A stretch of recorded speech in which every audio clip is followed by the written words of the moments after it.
Abraham Lincoln, George Rasu, এরা আপনাদের মতো বুদাই না। এরা গণতন্ত্র প্রতিষ্ঠাই করছে সেকুলাররা ক্ষমতায় যাওয়ার জন্য। এরা ইসলামিক দল ক্ষমতায় যাওয়ার জন্য গণতন্ত্র প্রতিষ্ঠা করে না। এটা মনে রাখবেন। আজ হোক কাল আপনারা ফিরে আসবেন, আমরা জানি। হতাশ হয়ে ফিরে আসবেন, তন্ত্রমন্ত্র দিয়ে হয় না। আরে মিশরে মুরসি ক্ষমতায় আসছিল, 10 দিনও কয়েকদিনও টিকতে পারে নাই, মুরসির কুরসি চলে গেছে। কেন? দিন প্রতিষ্ঠা করার চেষ্টা করলেই এই বহির্বিশ্ব নামদারি ভণ্ডরা আপনাকে বাধা দিবেই। আপনি তন্ত্রমন্ত্র দিয়ে দিন বিজয়ী করতে পারবেন না, এ সম্ভব না।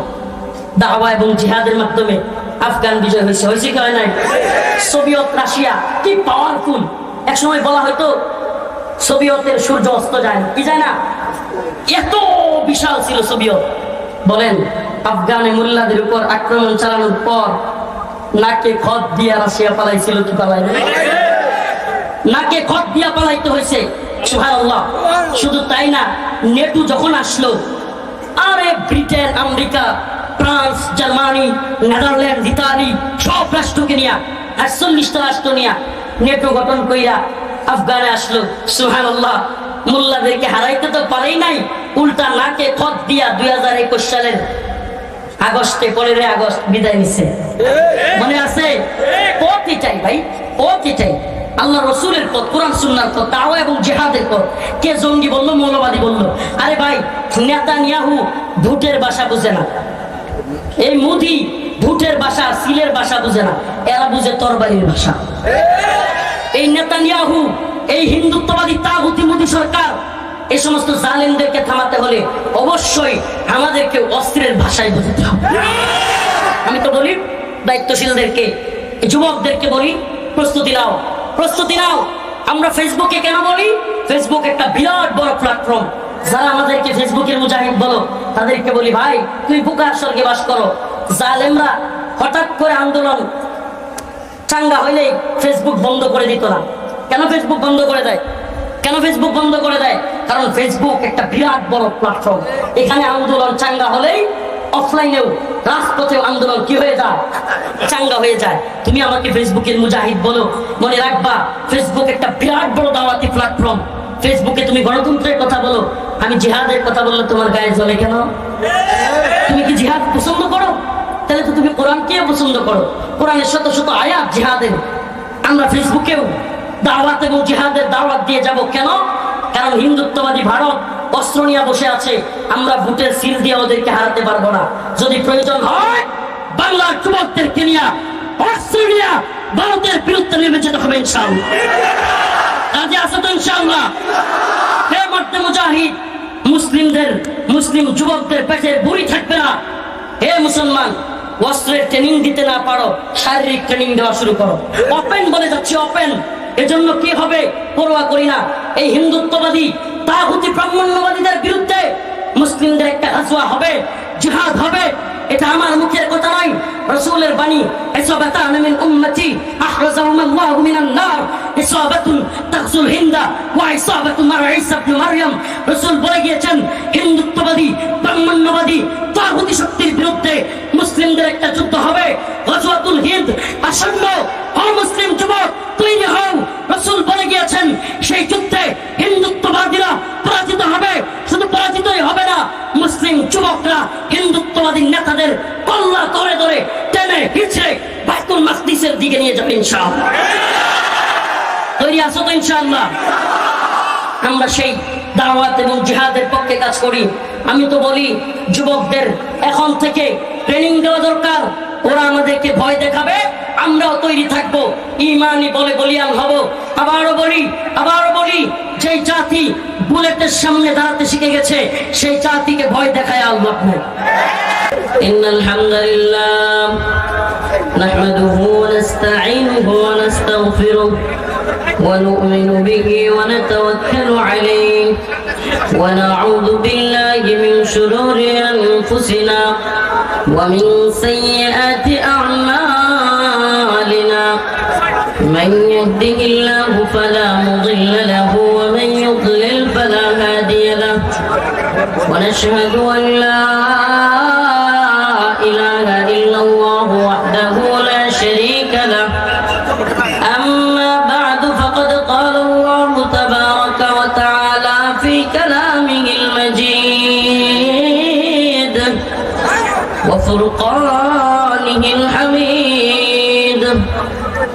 أعوذ بالله من الشيطان الرجيم بسم الله الرحمن الرحيم لتجدن أشد الناس عداوة للذين آمنوا اليهود والذين أشركوا صدق الله مولانا العظيم وصدق رسوله النبي الكريم ونحن على ذلك من الشاهدين والشاكرين والحمد لله رب العالمين দারুন নাজাত আল ইসলামিয়া মাদ্রাসা বালক বালিকা শাখার উদ্যোগে আয়োজিত ছাত্রদের পাগড়ি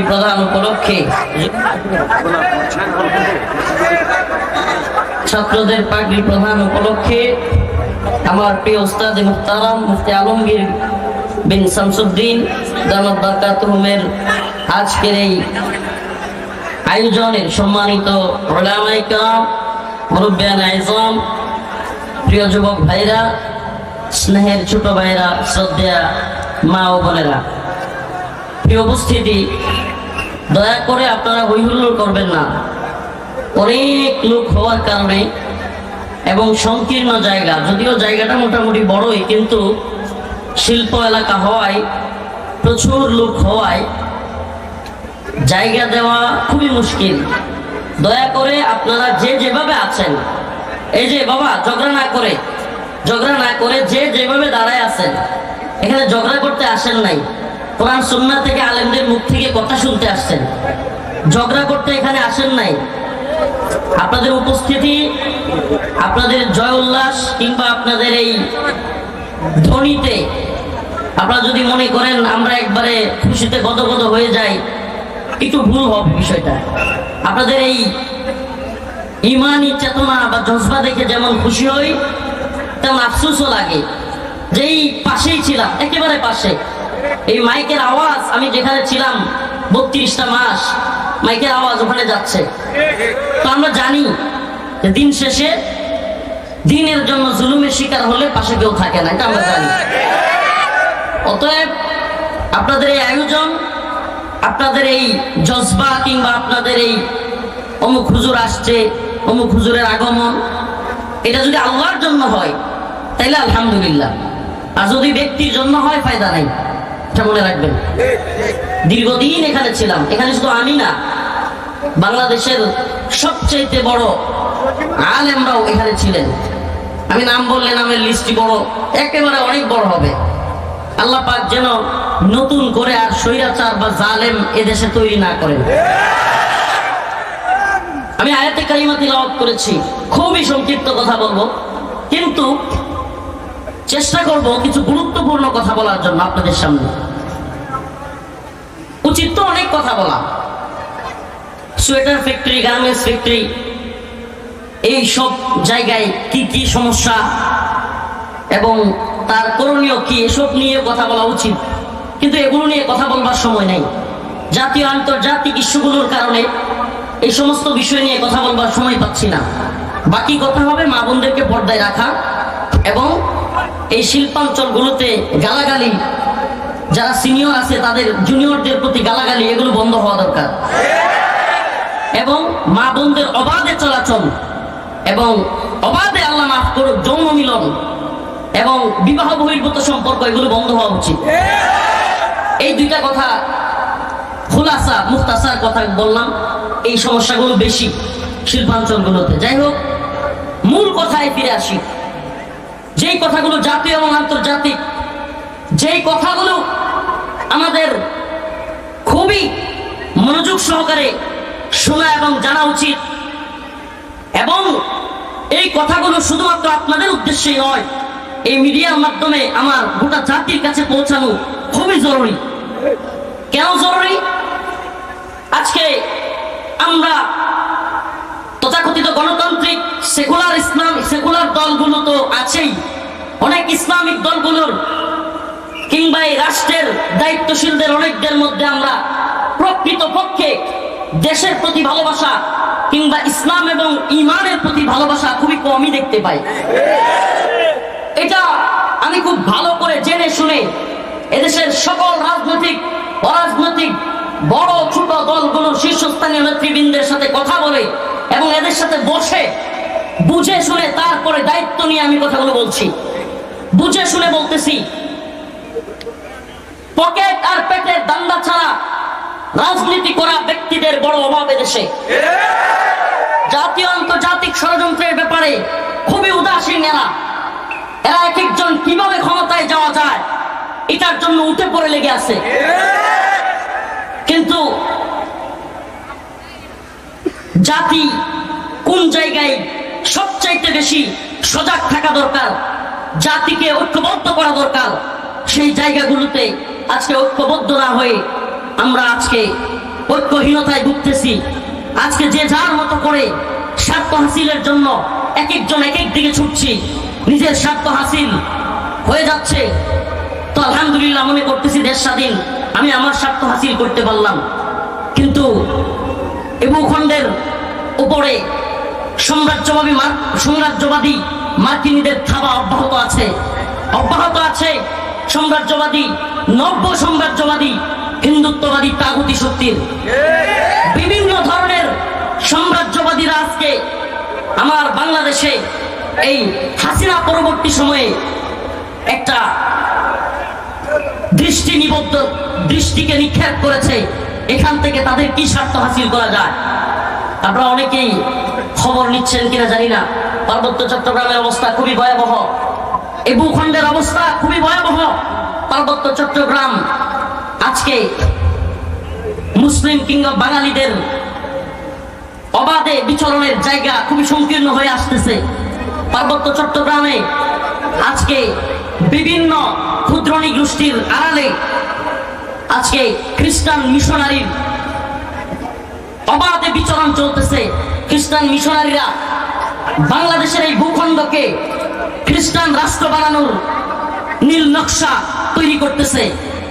এদিকে একই দিনে পার্বত্য চট্টগ্রামে গোলাগুলি, আবার বাইতুল মুকাররমে স্বৈরাচারের দালাল একজন বুজুর্গ আলেমের সন্তান আজকে এই লোক নিজের খতিবগিরির আশায়, নিজের খতিবগিরির লোভে আজকে বাংলাদেশের সবচাইতে বড় এবং প্রসিদ্ধ জাতীয় মসজিদকে কলঙ্কিত করেছে, আলেমদেরকে কলঙ্কিত করেছে।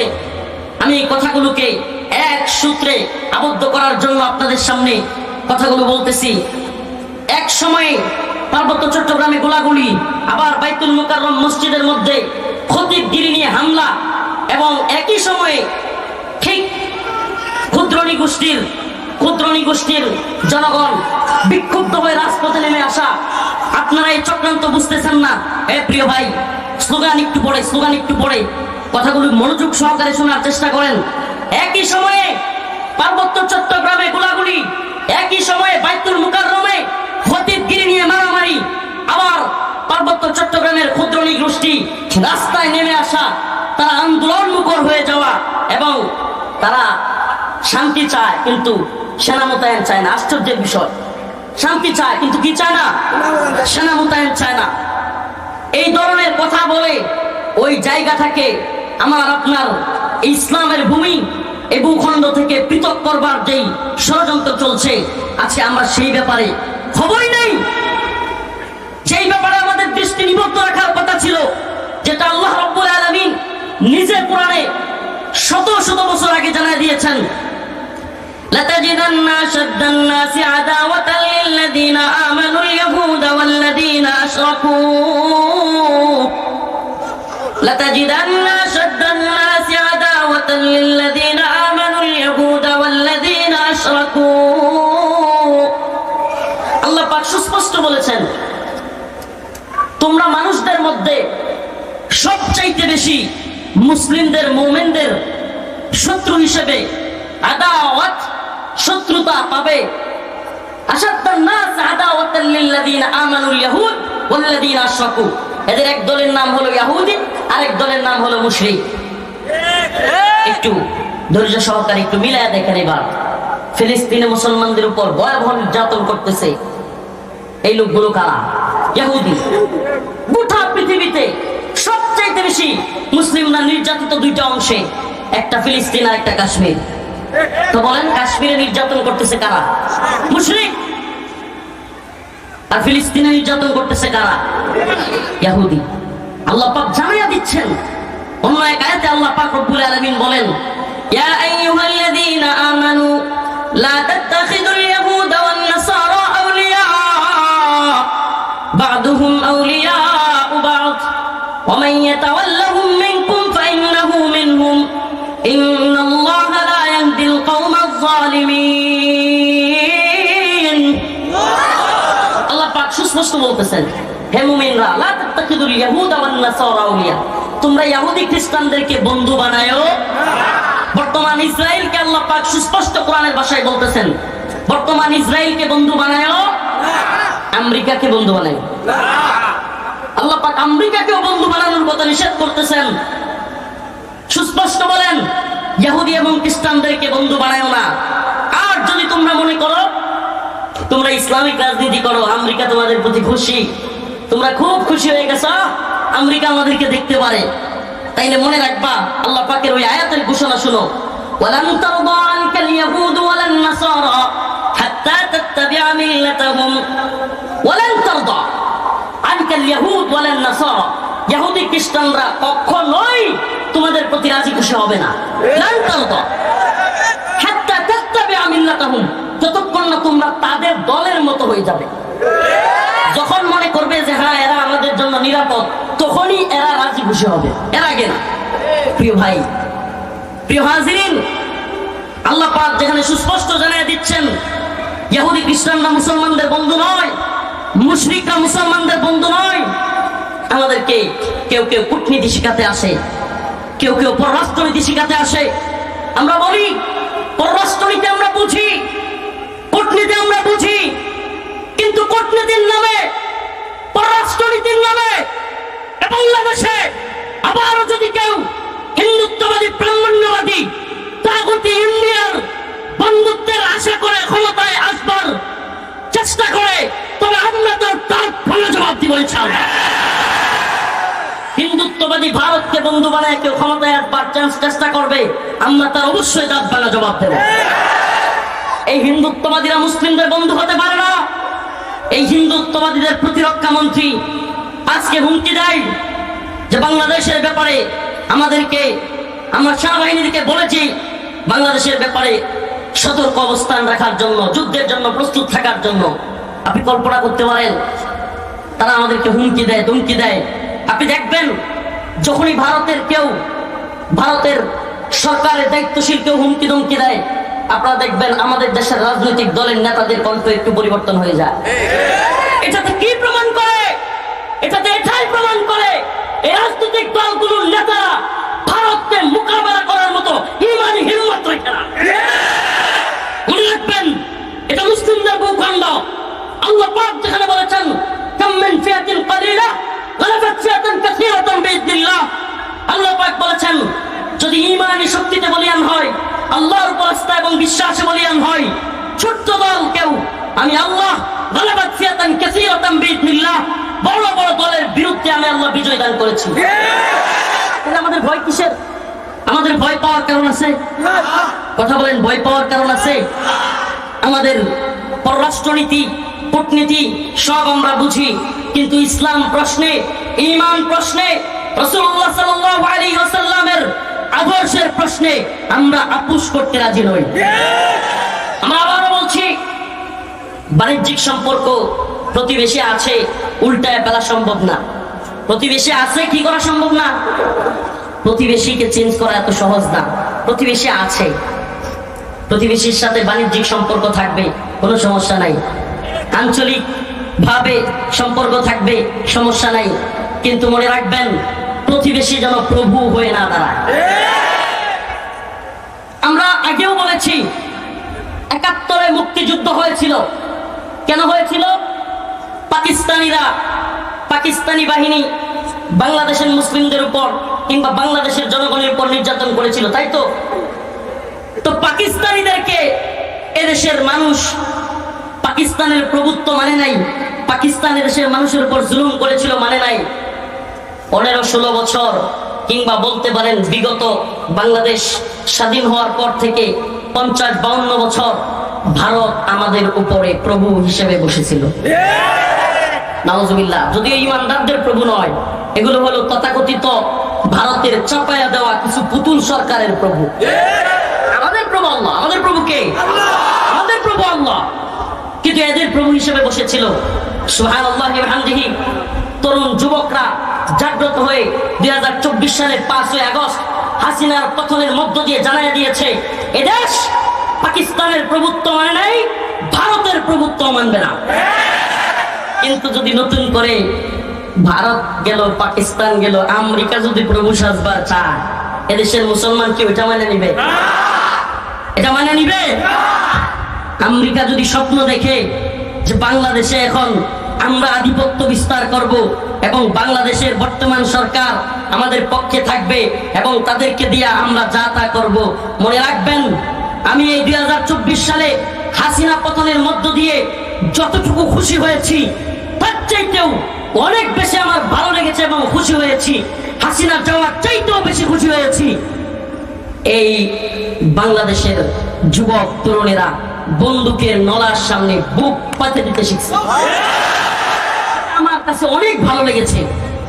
এটা আমাদেরকে ঈমানি চেতনাকে আরো বেগবান করবার শিক্ষা দেয় এবং এই বুলেটের সামনে পরোয়া না করবার যে শিক্ষা, এটা আমাদেরকে বলে দেয় আগামী দিনে বাংলাদেশে পাকিস্তানের দালালি যেমনি ভাবে চলে নাই, ভারতের দালালি যেমনি ভাবে টিকে নাই, আমেরিকা কিংবা কোন সাম্রাজ্যবাদের দালালি এদেশে টিকতে পারে না। ক্ষমতার বাগবাটোয়ারা করবেন, আমরা ক্ষমতার পাগল নই। আমাদের একটাই আশা, আমাদের একটাই স্বপ্ন, এলায়ে কালিমাতুল্লাহ। আমাদের স্বপ্ন একটাই। এই তন্ত্র মন্ত্র দিয়ে আমরা কোনো আশা দেখি না। আমরা জানি হাসিনা সরকারের অধীনে এই জাতি যেমনি ভাবে হতাশ হয়েছে, আমরা এটাও জানি এই সরকার দিয়েও মানুষ হতাশ হবে, তারপরে সরকার দিয়েও মানুষ হতাশ হবে, কারণ তন্ত্রমন্ত্রের সরকার দিয়ে ন্যায় ইনসাফ প্রতিষ্ঠা হতে পারে না। এটা লিখে রাখেন, লিখে রাখেন। কোরআন সুন্নাহ অনুযায়ী রাষ্ট্র ব্যবস্থা ব্যতীত, ইসলামী খিলাফত ব্যতীত, ইসলামী শরিয়া ব্যতীত মুসলমানদের শান্তি প্রতিষ্ঠা হতে পারে না। এটা লিখে রাখেন। তো আমরা জানি, কিন্তু আমরা হতাশ হবার নই, আমরা হতাশ হবার নই। আমরা তো বলতে চাই এদেশে যদি কেউ মাও সেতুংয়ের মতবাদের স্বপ্ন দেখে, লেনিনের মতবাদের স্বপ্ন দেখে, এদেশে যদি কেউ আব্রাহাম লিঙ্কনের মতবাদের প্রতিষ্ঠার স্বপ্ন দেখে, তবে আমরাও খিলাফার স্বপ্ন দেখি, আমরা শরিয়ার স্বপ্ন দেখি। তুমি তোমারটা যদি বলতে পারো, আমি আমারটা কেন বলতে পারো? তোমারটা বলার স্বাধীনতা থাকলে আমারটা বললে তুমি জঙ্গিবাদ বলবা, আমিও তোমাকে বলবো তুমি আমেরিকা ইন্ডিয়ার দ্বারা। তুমি যদি আমাকে মৌলবাদী বলো, তুমি যদি আমাকে জঙ্গিবাদী বলো, তবে মনে রাখো তোমার মৌলবাদী জঙ্গিবাদী বলায় আমার কোনো কিছু যায় আসে না। শত্রু মিত্র চেনো, শত্রু মিত্র চিনবার চেষ্টা করো। মুসলমান, ভালোবাসা আল্লাহর জন্য হতে হবে। কার জন্য? ঘৃণা হবে কার জন্য? আল্লাহর জন্য হতে হবে। মনে রাখবেন, মনে রাখবেন, যদি আল্লাহর জন্য ভালোবাসা না হয়, দ্বীনের জন্য ভালোবাসা না হয়, ঈমানের জন্য ভালোবাসা না হয়, তবে সেই ভালোবাসা মূল্যহীন। সেই ভালোবাসা কি? আপনারা দেখেছিলেন, আপনাদের মনে থাকবার কথা, ভারতের এক কুখ্যাত নারী নূপুর শর্মা আমার নবীকে নিয়ে কটূক্তি করেছিল। বাংলাদেশের কোন একটা থানায় আওয়ামী লীগ, ছাত্রলীগ, যুবলীগ বলতে পারবেন, দেখাতে পারবেন একটা থানার ইউনিট নূপুর শর্মা ইস্যুতে আন্দোলন করছে? করেছিল? করেছিল? প্রায় নাই। কিন্তু ফিলিস্তিনে যখন ইসরায়েলের হামলা করলো, ছাত্রলীগের ব্যানার নিয়ে ফিলিস্তিনের পক্ষে নেমে গেল। রাজনীতি বুঝেন? কারণ কি? কারণ হাসিনা সরকারকে আমেরিকা ফেলতে চাচ্ছে। কারা? এখন ইসরায়েলের পক্ষ নিয়েছে আমেরিকা, দুয়ে দুয়ে সাইড মিলাই দিচ্ছে, বুঝতেছেন? মানে ইসরায়েলের পক্ষ নিছে কারা? আমেরিকা। এখন ফিলিস্তিনের পক্ষ যদি আমরা নেই, আমরা কার বিপক্ষে গেলাম? আমেরিকার বিরুদ্ধে। কথা বুঝছেন নি? রাজনীতিটা কি সূক্ষ্মভাবে করছে? এটা কি ফিলিস্তিনের মুসলমানদের দরদ নাকি ইসরায়েল এবং আমেরিকার বিরুদ্ধে যাওয়া? যদি প্রকৃত দরদ থাকতো, ইমানের প্রতি, রসুলের প্রতি ভালোবাসা থাকতো, তাহলে রসুলকে যে কটূক্তি করেছে তার বিরুদ্ধে অবস্থান নিত কি নিত না? ভারতের হওয়ার কারণে তাদের নেতারা বলে দিয়েছে সাবধান, ভারত ইস্যুতে আন্দোলনে নামা যাবে না। তাদের এক কুখ্যাত আব্দুল শৈতান, এটার নাম আব্দুল মুমিন, কিন্তু আমি বলি এটা আব্দুল শৈতান। মনে আছে পররাষ্ট্রমন্ত্রী আব্দুল শৈতানের নাম মনে আছে? এই আব্দুল শৈতান ভয়ঙ্কর একটা কথা বলেছিল। মিডিয়া যেটাকে ভয়ঙ্কর ভাবে দেখাইছে যে আমি ভারতবর্ষের সরকারকে বলেছি ভারতবর্ষের সরকার যেন হাসিনা সরকারকে ক্ষমতায় রাখে। মিডিয়া কিন্তু এটাই দেখাইছে। কি করছে? কিন্তু আরো ভয়ঙ্কর একটা কথা বলেছিল, সেটা হলো ভারতে একজন ভদ্র মহিলা, নাউজুবিল্লাহ, ভদ্র মহিলা একটা কথা বলে ফেলেছিল, আমরা বাংলাদেশে সেই ব্যাপারে আন্দোলন হতে দেই নাই। বলছিল কি বলে নাই? আমাকে বলেন, আল্লাহর নবীকে নিয়ে কটূক্তি করেছে আর সে বলতেছে আমরা আন্দোলন হতে, আমরা মিডিয়ায় প্রচার হতে। কত বড় ভণ্ড দেখছেন এদের মনে। তাইলে রসুলের প্রতি ভালোবাসা আছে? ইসলামী শরিয়ায় এটা কথা খুব ভালোভাবে জেনে রাখেন, সমস্ত ইমাম একমত, সমস্ত ইমাম একমত, যদি কেউ রাসূলুল্লাহ সাল্লাল্লাহু আলাইহি ওয়াসাল্লামকে নিয়ে কটূক্তি করে, ইসলামী শরিয়ায় তার একমাত্র শাস্তি হচ্ছে ওয়াজিবুল কতল।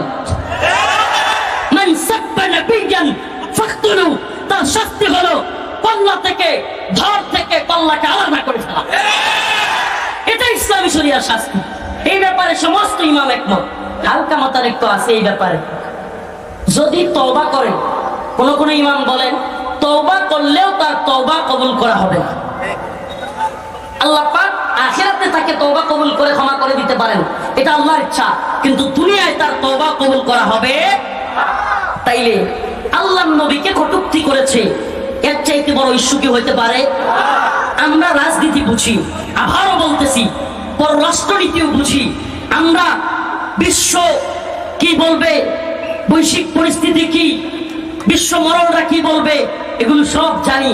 কিন্তু রসুলকে নিয়ে কেউ কথা বললে, কটূক্তি করলে, তখন রাজনীতি, অর্থনীতি, বহির্বিশ্ব এগুলো তাকায় দেখবার সময় আমাদের থাকে না। রসুলের ভালোবাসায় আজকে অনেকের খবরই নাই।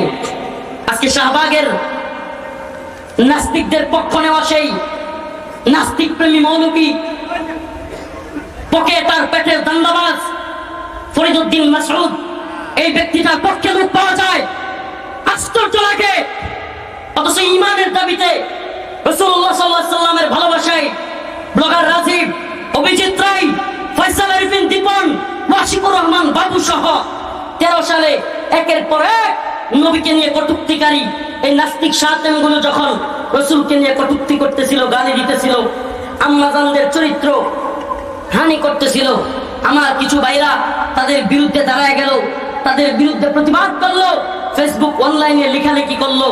আজকে হাসিনা তো চলে গেল, কিন্তু আজও পর্যন্ত আমার সেই শায়তান বিরোধী ভাইগুলো, আমার সেই ইশকে নবীর দাবিতে আশিকে রাসূলগুলো এখনো এখানে বন্দী অবস্থায় বছর পর বছর পড়ে আছে। দেখলাম না একদিন, আজকে আপনি একজন সিনিয়র দলের এত বড় লিডার হয়ে আপনাদেরকে ভালোবাসি, তবুও কথাগুলো বলতে বাধ্য হচ্ছি। আজকে শাহবাগ প্রেমী ওই নাস্তিকদের পক্ষ অবলম্বনকারী এই কুখ্যাত ফরিদউদ্দিন মাসউদের পক্ষ নেন। ফরিদউদ্দিন মাসউদকে বাঁচানোর জন্য তাকে আল্লামা বানায় দিচ্ছেন। এই ব্যক্তিটা আল্লামা সাঈদী রাহিমাহুল্লাহর ফাঁসি দাবি করেছিল, এই সেই কুখ্যাত ব্যক্তি। মনে আছে আপনাদের? শাহবাগে গিয়া আল্লামা সাঈদী রাহিমাহুল্লাহ যেই মানুষটা মাজলুম, তার বিরুদ্ধে ফাঁসির দাবি করা, ফরিদউদ্দিন মাসউদের পক্ষ নেন। ফরিদউদ্দিন মাসউদের পক্ষ নিয়া তালই পরিচয় দিয়া থানা ঘেরাও করবেন, তারপরে বলেন যারা ফরিদউদ্দিন মাসউদের বিরুদ্ধে তারা নাকি ইসলাম বিদ্বেষী। নাউজুবিল্লাহ। আরে ফরিদউদ্দিন মাসউদ নিজেই তো ইসলাম বিদ্বেষী। যে ব্যক্তি আল্লামা সাঈদী রাহিমাহুল্লাহর ফাঁসি দাবি করে, যে ব্যক্তি 1 লক্ষ মুফতির ফতোয়া তৈরি করে জিহাদের বিরুদ্ধে অবস্থান নেয়, এ ব্যক্তি নিজের ঈমান নিয়েই তো টানা দেয়।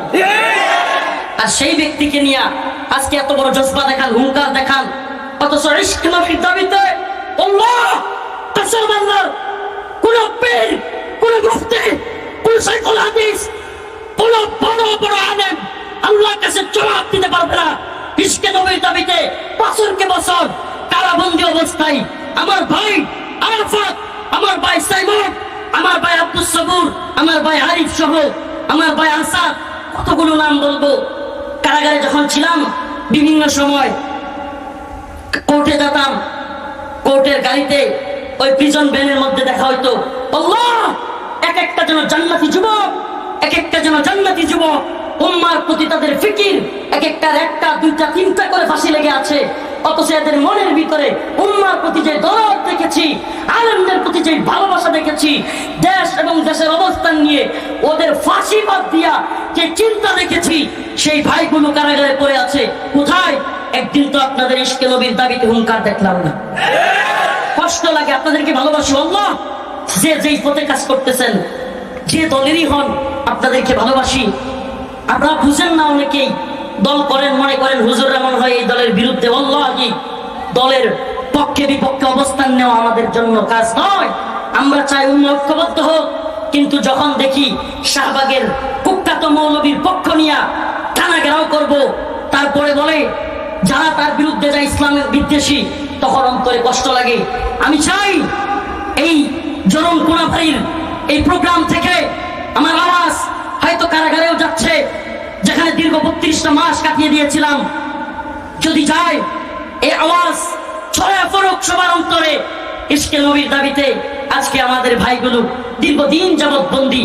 বহির্বিশ্বের ধ্বজাধারীরা ভারতের চাপে, বহির্বিশ্বের চাপে আমাদের দেশে যেই সরকারি আসে, এই ভাইগুলোর জামিনের ব্যবস্থা করতে চায় না। আমাদের দাবি হলো এই ভাইগুলোকে দ্রুত মুক্তি দাও। চান আপনারা? চান? মুসলিম উম্মাহ ইশকে নবীর দাবিতে আওয়াজ তুলো। ইশকে নবীর দাবিতে যারা কারাগারে আছে, প্রত্যেকটা মুমিন মর্দা মুজাহিদের জামিন দিতে হবে। রাজি আছো তো ইনশাআল্লাহ? প্রতিবাদ হোক করে করে। ইশকে নবীর দাবিতে ফয়সাল আরিফিন দীপন হত্যা মামলায় একটা ভাইও কারাগারে থাকতে পারবে না। ব্লগার রাজীব হত্যা মামলায় একটা ভাইও কারাগারে থাকতে পারবে না।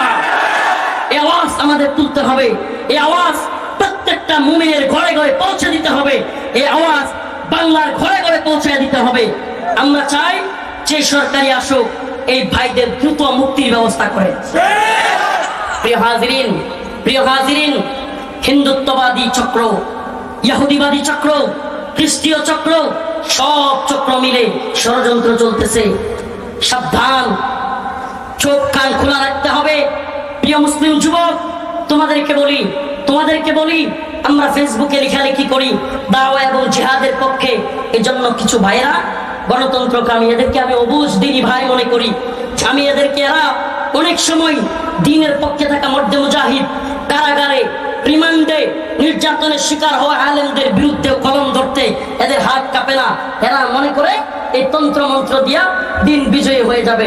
দিন প্রতিষ্ঠা করে থেকে আজ পর্যন্ত হলো 1 ইঞ্চি ভূমিতে কি এই তন্ত্র মন্ত্র দিয়া দিন বিজয় হয়েছে? আরে বুন্দা না, আব্রাহাম লিঙ্কন, জর্জ রসু, এরা আপনাদের মতো বুদাই না। এরা গণতন্ত্র প্রতিষ্ঠাই করছে সেকুলাররা ক্ষমতায় যাওয়ার জন্য। এরা ইসলামিক দল ক্ষমতায় যাওয়ার জন্য গণতন্ত্র প্রতিষ্ঠা করে না। এটা মনে রাখবেন। আজ হোক কাল আপনারা ফিরে আসবেন, আমরা জানি। হতাশ হয়ে ফিরে আসবেন, তন্ত্র মন্ত্র দিয়ে হয় না। আরে মিশরে মুরসি ক্ষমতায় আসছিল, 10 দিনও কয়েকদিনও টিকতে পারে নাই, মুরসির কুরসি চলে গেছে। কেন? দিন প্রতিষ্ঠা করার চেষ্টা করলেই এই বহির্বিশ্ব নামদারি ভণ্ডরা আপনাকে বাধা দিবেই। আপনি তন্ত্রমন্ত্র দিয়ে দিন বিজয়ী করতে পারবেন না, এ সম্ভব না। দাওয়া এবং জিহাদের মাধ্যমে আফগান বিজয় হয়েছে কি হয় নাই? সোভিয়েত রাশিয়া কি পাওয়ারফুল! এক সময় বলা হয়তো সোভিয়েতের সূর্য অস্ত যায় না, কি যায় না, এত বিশাল ছিল সোভিয়েত। বলেন, আফগানে মোল্লাদের উপর আক্রমণ চালানোর পর নাকে খত দিয়া রাশিয়া পালাইছিল কি পালাই না? নাকে খত দিয়া পালাইতে হয়েছে। সুবহানাল্লাহ। শুধু তাই না, নেটো যখন আসলো, আরে Britain, America France, Germany, Netherland, Italy সব রাষ্ট্রকে নিয়ে 48টা রাষ্ট্র নিয়ে নেটো গঠন কইরা আফগানে আসলো। সুবহানাল্লাহ, মোল্লাদেরকে হারাইতে তো পারেই নাই, উল্টা নাকে খত দিয়া 2021 সালের আগস্টে 15 আগস্ট বিদায় নিছে। মনে আছে? পথ এটাই ভাই, পথ এটাই। আল্লাহ রসুলের পথ, কোরআন সুন্নাহর পথ, দাওয়া এবং জিহাদের পথ। কে জঙ্গি বললো, মৌলবাদী বললো?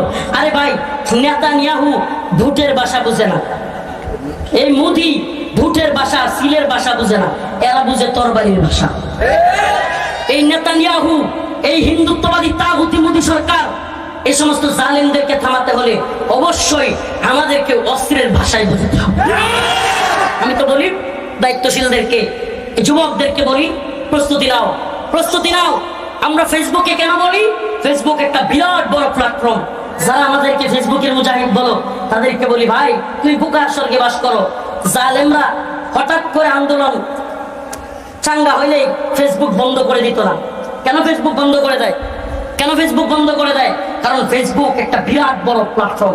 এখানে আন্দোলন চাঙ্গা হলেই অফলাইনেও, রাজপথেও আন্দোলন কি হয়ে যায়?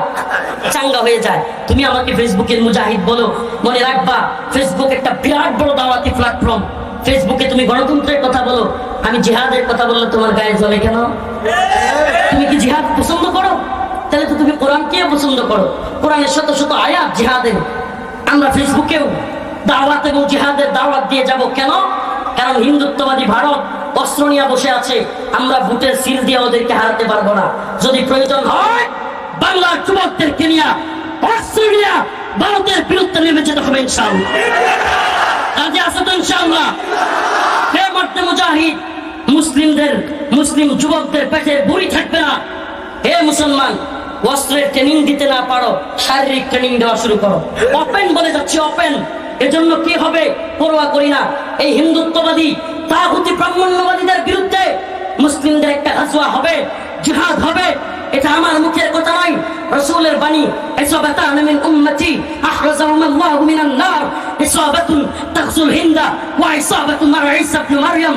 রাসূল বলে গিয়েছেন, হিন্দুত্ববাদী ব্রাহ্মণ্যবাদী তাগুতি শক্তির বিরুদ্ধে মুসলিমদের একটা যুদ্ধ হবে। গাজওয়াতুল হিন্দ আসন্ন। ও মুসলিম যুবক, তৈরি হও। রাসূল বলে গিয়েছেন, সেই যুদ্ধে হিন্দুত্ববাদীরা পরাজিত হবে। শুধু পরাজিতই হবে না, মুসলিম যুবকরা হিন্দুত্ববাদী নেতাদের কল্লা ধরে ধরে টেনে হিচড়ে বাইতুল মাকদিসের দিকে নিয়ে যাবে ইনশাআল্লাহ। তৈরি আছো তো ইনশাআল্লাহ? আমরা সেই দাওয়াত এবং জিহাদের পক্ষে কাজ করি।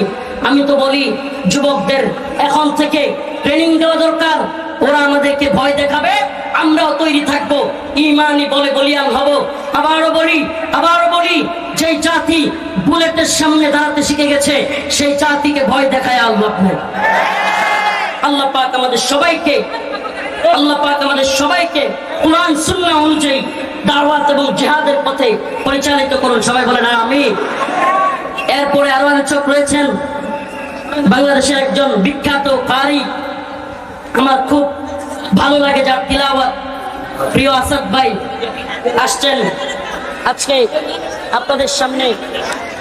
আছেন প্রিয় কারি সাইদুল ইসলাম আসাদ ভাইয়ের কথা শুনে, তিলাওয়াত শুনে তারপরে যাবেন ইনশাআল্লাহ। যে কয়েকটা কথা বললাম, এ জাতির বিরুদ্ধে ষড়যন্ত্র হচ্ছে, এই ষড়যন্ত্রের বিরুদ্ধে আমাদেরকে ঐক্যবদ্ধ থাকতে হবে। আমরা আমাদের 1 ইঞ্চি ভূখণ্ড ছেড়ে দিব না। মুসলিমদের ভূখণ্ড রক্ষা করা এটা মুসলিমদের জন্য ফরজে আইন। এই ফরজে আইনে আমরা সবাই শরীক হব। আল্লাহ পাক আমাদের সবাইকে দ্বীনের পথে, দাওয়া এবং জিহাদের পথে পরিচালিত করুন। নাসরুম মিনাল্লাহ ওয়া ফাতহুন করিব। আসসালামু আলাইকুম।